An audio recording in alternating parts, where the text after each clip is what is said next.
여러분 안녕하세요. 생강남 ETF입니다. 요즘에 시장이 또다시 계속해서 하락을 하다 보니까 이런저런 부정적인 정보들과 함께 투자자들도 그런 부정적인 정보에 휩쓸려서 또 좋지 못한 마음들을 가지고 있는 것 같은데요. 시장은 반대로만 생각을 하면 되는데 그게 참 쉽지가 않은 모양입니다. 그럼 이번에도 시장의 주요 흐름과 이슈들에 대해서 한번 관련된 내용을 살펴보겠습니다. 간밤에 마무리가 됐던 미국의 증시는 달러화의 초강세 현상과 함께 글로벌 경기 침체 가능성에 대한 위험 회피 심리가 부각이 되면서 하락을 했는데요. 이제 다우지수도 고점 대비 마이너스 20% 이상 밀리게 되면서 약세장에 진입을 한 상황입니다. 따라서 현지 시간으로 26일 다우지수는 1.11%가 하락을 했고요. S&P 500 지수도 1.03%가 하락을 했던 모습이고, 그리고 기술주 중심의 나스닥 지수는 역시 0.6%가 더 하락을 하면서 이렇게 미국을 대표하는 3대 지수는 계속해서 하락세를 이어가고 있습니다. 따라서 시장을 대표하고 있는 S&P 500 지수의 흐름을 먼저 살펴보자면, 이번에도 S&P 500 지수는 더 하락을 했기 때문에 3,800선이 깨지고 나서 마이너스 27%의 지점인 3,500선을 향해 곧장 내려가고 있는 모습인데요. 그리고 어제는 종가를 기준으로 해서 3,655선에서 마무리했기 때문에 지난 6월에 보였던 1차 바닥이죠. 3,674선보다도 더 아래로 내려가 버린 상황입니다. 따라서 현재 쌍바닥을 보였기 때문에 여기서 반등을 해서 다시 위로 올라가게 될지, 아니면 힘없이 무너지면서 그 아래의 지지선을 향해서 내려가게 될지 당분간은 시장이 테스트를 보이지 않을까 하고 있고요. 그리고 역시 나스닥100 지수도 상황이 다르지 않는데요. 어제는 지난 6월의 바닥보다 아주 조금 더 내려간 상황이고요. 마지막으로 필라델피아 반도체 지수는 유일하게 가장 먼저 지난 6월의 바닥보다 더 내려가 있는 상황이었는데, 하지만 크게 내려가 있는 것은 아니기 때문에 역시나 시장과 함께 쌍바닥에 대한 테스트를 며칠간 받을 것 같습니다. 그리고 이런 시장의 위기는 강달러 현상을 만들어내고 있는데, 지난 10년을 보더라도 이렇게 환율이 압도적으로 높은 경우는 볼 수가 없었고요. 올해만 벌써 거의 20%에 가깝게 환율이 상승을 한 상황입니다. 이 모든 것은 패드가 예상보다 더 강하게 금리를 올리면서 긴축을 하고 있기 때문이죠. 하지만 패드는 여전히 높은 인플레이션을 억제하기 위해서는 추가적인 긴축이 필요하다고 하고 있고요. 이 과정에서 실업률이 상승할 것은 물론이고 경기도 둔화가 될 거라고 하고 있습니다. 하지만 시장은 경기 둔화가 아닌 경기 침체를 보고 있는 상황이죠. 아무튼 이런 강달러 현상은 미국은 물론이고 글로벌 금융 위기를 가져올 위험이 크기 때문에 굉장히 큰 문제라고 할 수가 있습니다. 하지만 이럴 때일수록 우리 투자자들도 정신을 바짝 차려야 하는데요. 최근에 이렇게 주식시장의 거품이 꺼지면서 상황이 바뀌고 있는데, 주가는 결국에 기업 가치에 수렴한다는 논리가 설득력을 얻고 있고요.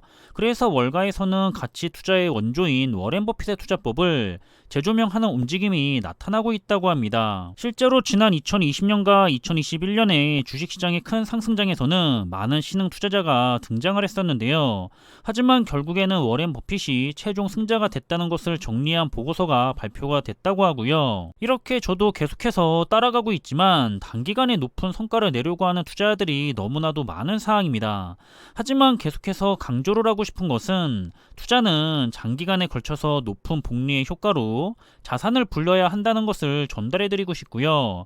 그래서 안정적으로 우상향을 할 투자 종목을 선정을 해서 꾸준하게 수량을 모아 나가는 그런 적립식 투자를 해야 한다는 거죠. 따라서 워렌 버핏이 투자 종목을 고르고 있는 주요한 세 가지 원칙은 다음과 같은데요. 첫 번째 원칙은 독보적인 사업 경쟁력을 가지고 있는 경제적 해자 기업에게 투자를 한다는 거고요. 두 번째 원칙은 단기적으로 좋은 실적을 보는 것이 아니라 장기적으로 계속해서 큰 돈을 벌 수가 있는 기업을 선택하고 있습니다. 마지막 세 번째 원칙은 불확실성을 상쇄할 만큼의 현금의 흐름이 있는 기업을 선택한다는 건데요. 우리가 개별 기업이 아닌 ETF를 통해서 투자를 한다면 이 1번에서 3번을 만족을 하는 테마의 ETF는 저는 현재로서는 미국 테크 탑10 ETF와 함께 반도체 테마의 ETF들이 가장 적합한 투자의 종목들이라고 생각을 하고 있습니다. 이 미국 테크 탑10 ETF는 말할 것도 없이 독보적인 사업 경쟁력을 가지고 있는 경제적 해자 기업에게 집중 투자를 하고 있죠. 그리고 현금 흐름 또한 좋은 기업들이고요. 또한 단기가 아닌 장기적으로 꾸준하게 좋은 성과를 기대할 수가 있는 그런 투자 종목입니다. 그리고 반도체는 역시 4차 산업의 핵심이기 때문에 자연스럽게 장기적으로 꾸준한 성장과 꾸준한 성과를 기대할 수가 있는 그런 투자 종목이죠. 그래서 지금 당장의 짧은 시간에서 발생하는 투자의 성과에 너무 집착을 하게 되면 장기 투자를 하는데 엄청난 방해가 될 거고요. 어차피 앞으로도 크게 상승을 한다고 해도 다시 크게 하락을 하면서 그렇게 조금씩 위로 올라가게 될 겁니다. 하지만 그렇게 조금씩 위로 올라가는 우상향을 하는 자산을 계속해서 모아가는 거고요. 따라서 우리는 지금 눈앞에 보이는 가치를 생각하면서 투자를 하는 것이 아니라 미래의 가치를 생각하면서 투자를 해야 하는 것이 맞다고 생각을 하고 있습니다. 따라서 우리들이 진짜 투자자라고 한다면 장기적으로 성장할 그런 투자 분야에 투자를 해야 하고요. 그리고 역시 장기적으로 성장을 하기 때문에 매달 적립식으로 수량을 모아야 하는 적립식 장기 투자자들의 입장에서는 경기가 좋을 때가 아니라 경기가 좋지 않을 때가 장기적으로 더 좋은 성과를 가져다 준다는 사실이죠. 이렇게 이번 조정장이 생각보다 더 길어질 것 같고 하락도 나름 크게 할 것 같은 분위기가 이어지다 보니까 주변에서 다들 지금은 투자하기에 좋지 않다는 말들을 정말 많이 듣고 계실 겁니다. 하지만 반대로 시장은 좋지 않을 때가 지나고 나서 봤을 때는 가장 좋았던 기회 시간이었다는 것을 잊지 않았으면 좋겠고요. 개별 종목에 대한 위험을 피해서 안정적으로 꾸준하게 좋은 성과를 돌려줄 투자 종목들은 저는 우리 주변에 굉장히 많이 있다고 생각을 하기 때문에 단기간에 높은 성과를 얻으려는 욕심만 가지지 않는다면 충분히 장기적으로 높은 투자의 성과를 돌려받을 거라 생각을 하고 있습니다. 지금도 좋은 투자 종목들을 가지고서 투자를 하고 있어도 시장이 오랫동안 좋지 못할 것을 전망을 하니까 여기저기 다른 투자 종목들로 눈길을 돌리고 계시는 투자자분들이 많이 보이는데요. 스스로가 인내심이 있는 투자자인지 아니면 인내심이 없는 투자자인지 한번 잘 생각을 해보셨으면 좋겠고요. 좋은 종목을 가지고서 인내심을 가지고 투자를 했을 때 우리는 지금 당장이 아니라 먼 미래에 충분히 안정적인 노후를 맞이할 수 있을 거라고 생각을 하고 있습니다. 투자를 망치는 원인은 항상 시장에게 있었던 것이 아니라 투자자 본인 스스로에게 있었다는 사실을 항상 주의하시기를 바라겠고요.